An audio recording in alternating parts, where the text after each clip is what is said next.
Hello बच्चों, let's read the question. The question says each of these questions contain two statements, assertion and reason. Each of these questions also has four alternative choices, only one of which is the correct answer. You have to select one of the codes A, B, C and D given below. और A code है assertion is correct, reason is correct, reason is a correct explanation for assertion. मतलब दोनों assertion और reason दोनों correct है और जो reason है वो करेक्टली एक्सप्लेन कर रहा है किसको, असर्शन को. और जो बी है वो क्या है, assertion is correct, reason is correct, reason is not a correct explanation for assertion. Reason यहाँ पर करेक्टली एक्सप्लेनेशन इसका असर्शन का नहीं दे रहा है. और अगर सी देखें तो सी है assertion is correct, reason is incorrect.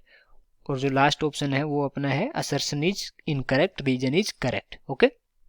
और यहाँ पर अगर असर्शन का स्टेटमेंट देखें तो वो है first law of thermodynamics is applicable to an electric fan और हीटर.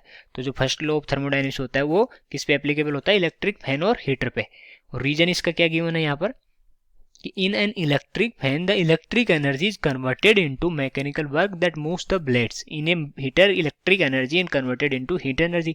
तो इलेक्ट्रिक फैन में क्या हो रहा है कि इलेक्ट्रिक एनर्जी कन्वर्ट हो रही है किसमें, मैकेनिकल वर्क में, मैकेनिकल एनर्जी में. और उसकी वजह से ये मूव, जो ब्लेड्स हैं मूव कर रही हैं. और हीटर में इलेक्ट्रिक एनर्जी कन्वर्ट हो रही है हीट एनर्जी में. ये इसका असर्शन का रीजन गिवन है. तो सबसे पहले क्या करेंगे अपन, इस क्वेश्चन का लिखेंगे की कॉन्सेप्ट. और इस क्वेश्चन का की कॉन्सेप्ट हो जाएगा first law of thermodynamics. First law of thermodynamics, thermodynamics ये हो जाएगा इस क्वेश्चन का की कॉन्सेप्ट. ओके. अब देखते हैं कि फर्स्ट लॉ ऑफ थर्मोडायनेमिक्स क्या बोलता है. It states that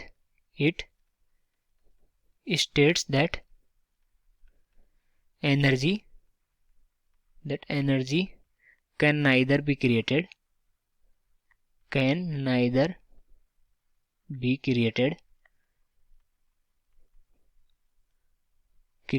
nor destroyed.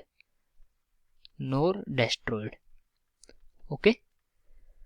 Only altered in form. Only altered in form. Okay.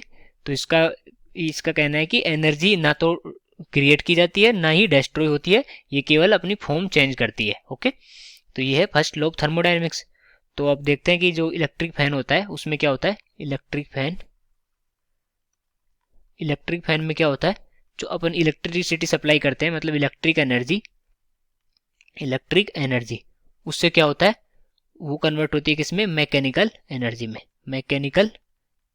Energy में. और उस मैकेनिकल एनर्जी से क्या होता है, जो अपने जो फैन की ब्लेड्स होती हैं वो मूव करती हैं और वो जो अपना फैन होता है वो चलने लगता है.